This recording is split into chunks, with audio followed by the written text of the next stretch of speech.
சியான் விக்ரம் நடிக்கிற next movie தீர வீர சூரன் பாகம் 2. இந்த படத்தோட first look and tech look teaser இன்னைக்கு விட்டுருக்காங்க. ஜிவி பிரகாஷ்குமார் மியூசிக்கில் சேதுபதி எடுத்த எஸ் அருண்குமார் இந்த படத்தை டைரக்ஷன் பண்ணுறாரு. கவின் நடிக்கிற நெக்ஸ்ட் மூவி ஸ்டார் இந்த படத்துக்கான ஒரு புது போஸ்டர் இன்னைக்கு விட்டுருக்காங்க. யுவன் சங்கர் ராஜா மியூசிக்கில் பியார் பிரேம காதல் எடுத்த ஏலன் இந்த படத்தை டைரக்ஷன் பண்ணுறாரு. மே 10 இந்த படம் தேட்டிக்கல்ஸ் ஆக போகுது.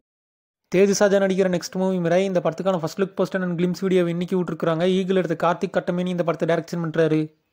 விசால் நடிக்கிற நெக்ஸ்ட் மூவி ரத்னம் இந்த படத்துக்கு சென்சாரில் யூபிஎஸ் டிக்கெட் கொடுத்துருக்காங்க. டிஎஸ்பி மியூசிக்கில் யானை எடுத்த அரி இந்த படத்தை டைரக்ஷன் பண்ணுறாரு. ஏப்ரல் 26 இந்த படம் தேட்டிக்கல்ஸ் ஆக போகுது. சியான் விக்ரம் நடிக்கிற நெக்ஸ்ட் மூவி தங்கலான் இந்த படத்துக்கான கிளிம்ஸ் வீடியோ இன்னைக்கு விட்டுருக்காங்க. ஜிவி பிரகாஷ்குமார் மியூசிக்கில் கபாலி காலா எடுத்த ரஞ்சித் இந்த படத்தை டைரக்ஷன் பண்ணுறாரு. தமன்னா யோகி பாபு ராசிகண்ணா நடிக்கிற நெக்ஸ்ட் மூவி அரண்மனை 4 இந்த படத்துக்கு சென்சாரில் யூபிஎஸ் டிக்கெட் கொடுத்துருக்காங்க. இப்பாப் தமிழா மியூசிக்கில் கலகலப்படுத்த சுந்தர்சி இந்த படத்தை டைரக்ஷன் பண்ணுறாரு. மே 3 இந்த படம் தேட்டிக்கல்ஸ் ஆக போகுது. மம்முட்டி நடிக்கிற நெக்ஸ்ட் மூவி டர்போ தமிழ் புத்தாண்டு பசலாம் இந்த படத்துக்கான ஒரு புது போஸ்டர் இன்னைக்கு விட்டுருக்காங்க. ஜஸ்டின் வர்கீஸ் மியூசிக்கில் புலிமுருகன் எடுத்த வைசாக் இந்த படத்தை டைரக்ஷன் பண்ணுறாரு. ஜூன் 13 இந்த படம் தேட்டிக்கல்ஸ் ஆக போகுது.